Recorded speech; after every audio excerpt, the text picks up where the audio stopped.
All right, so last part of part five, the 19th century. So we're going to close this out with the bustle period and the 1890s. So this covers 1870 through 1900. So the name bustle period was derived from the bustle, which was used to create back fullness to the silhouette of a skirt. Art Nouveau was an attempt to develop a different style that was not connected to earlier artistic forms. So, women entered the workforce and increasingly participated in sports, which also led to change in their costume. Technological advances resulted in better and inexpensive fabrics. So, things like the power looms and weighting were some of the technological advances that resulted in better and inexpensive fabrics. So after the 1870s, women's participation in sports increased. So they began to participate in tennis, golf, roller skating, hiking, mountain climbing. Um, all of these changes, as I already mentioned, causes for their costume to change as well. So they did have special dress for bathing, riding, tennis, as well as swimming. So with tennis, their silhouette kind of stayed the same as the silhouette of the period. However, their skirts did shorten. Bloomers were also shortened and widened to accommodate the increased activity that they would be partaking in. So, ready made items that were available to purchase by women through the 1860s included corsets, crinolines, bonnets, cloaks, and shawls. The first women's garments that were available in store were underclothes and wrappers. So, the powered cutting machine did contribute as well to ready to wear clothing. So bustles were used to create back fullness on gowns. This style was worn throughout the period. There were three variations of back fullness. One that occurred between 1870 and 1878. This was a full bustle. Between 1878 and 1883, there was a sheath or cuirass bodice. So this was pretty much during the period when the narrow cuirass bodice was fashionable. The fullness dropped below the hips, and a semicircular frame supported the trailing skirts. In 1884 to 1890, large, rigid, shelf like bustles appeared. So combination garments consisted of chemise and drawers that were combined into one. The tea gown was introduced in the 1870s and it provided relief from corseting. Norfolk jackets were worn by women um, like those of their male counterparts. So, fitted bodices were similar to a fitted jacket. The necklines were high and closed, or they were either square and V shaped. They were fitted with 3/4 length quarter sleeves, and the skirts matched the bodices in either color or fabric. So, for each skirt, there were two bodices. There was a daytime and an evening bodice. Fabric ornamentation, sleeve, and neckline cut is what differentiated them. So some sleeves were off the shoulder, others were sleeveless. Some were short sleeved or elbow length, and the necklines tended to be square, V-shaped, round, and low. So gradually over time, the bustle decreased. Um, Skirts were trained, and there was no major changes in the neckline, sleeves, and trimmings. So daytime dresses, the bustles returned with a shelf-like appearance.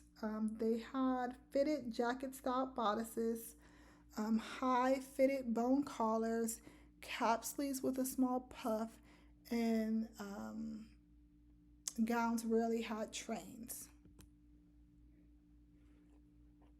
So for evening dresses, they had the same silhouette as day dresses. Trains were sometimes used, but the sleeves were short and barely covered the shoulder.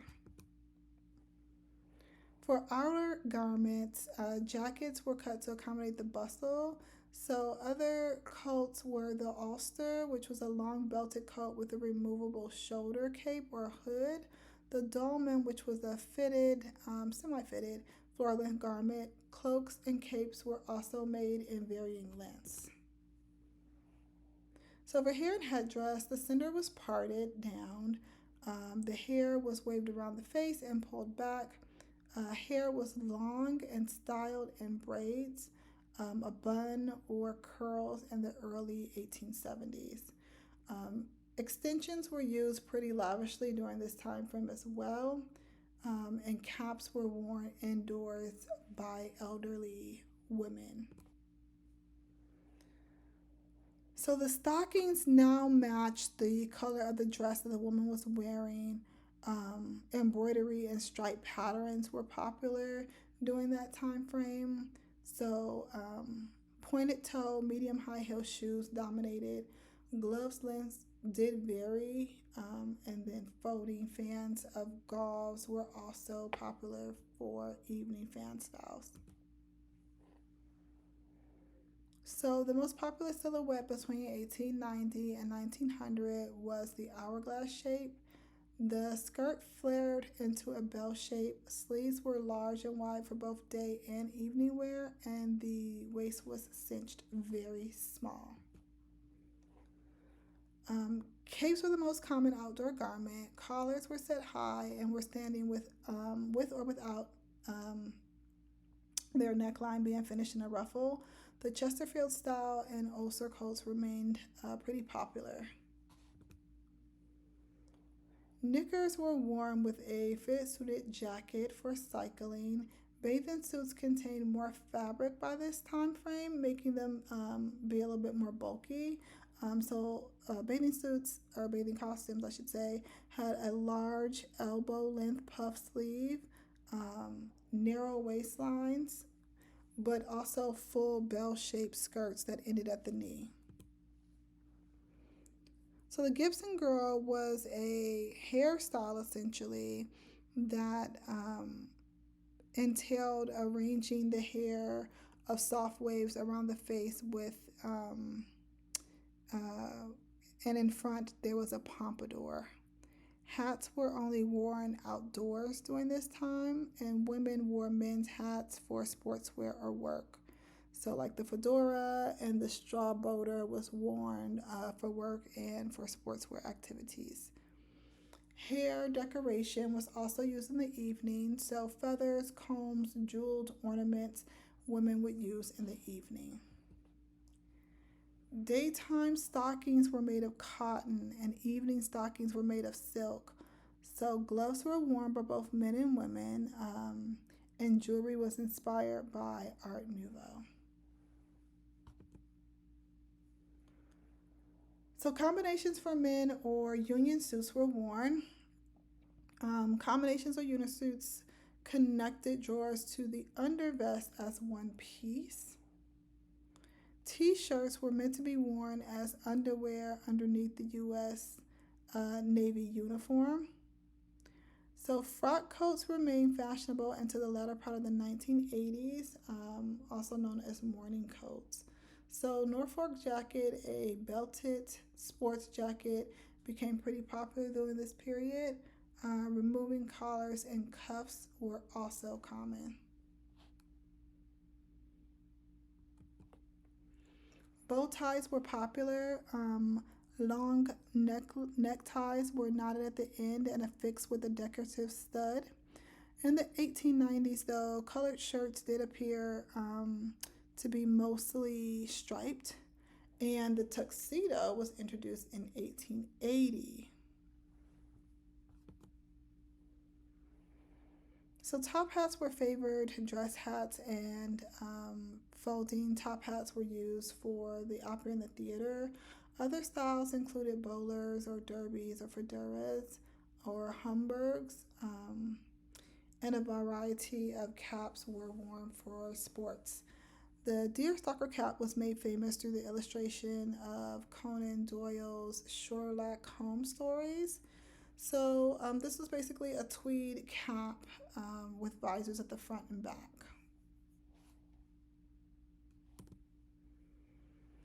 So, popular shoes included patent leather shoes that were worn for day or evening wear, elastic sided shoes, sturdy high heel shoes, Oxford and gymnasium shoes. Gloves and walking sticks were also used. Men only wore tie pins, watches, shirt studs, and cufflinks. No other jewelry was worn. So, costume components for children. Girls dressed like adult women, however, their dresses were shorter. Hair was worn long and natural with waves. Large bows were also a very popular hair ornament. Boys wore trousers and knickers that were worn after age 5. Suit styles included the Eton suit, and the hair was worn slightly long until boys no longer wore skirts.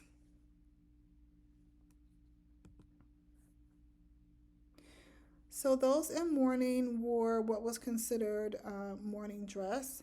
Men wore black armbands, and widows who were in deep mourning had to wear their dress for a year and 1 day.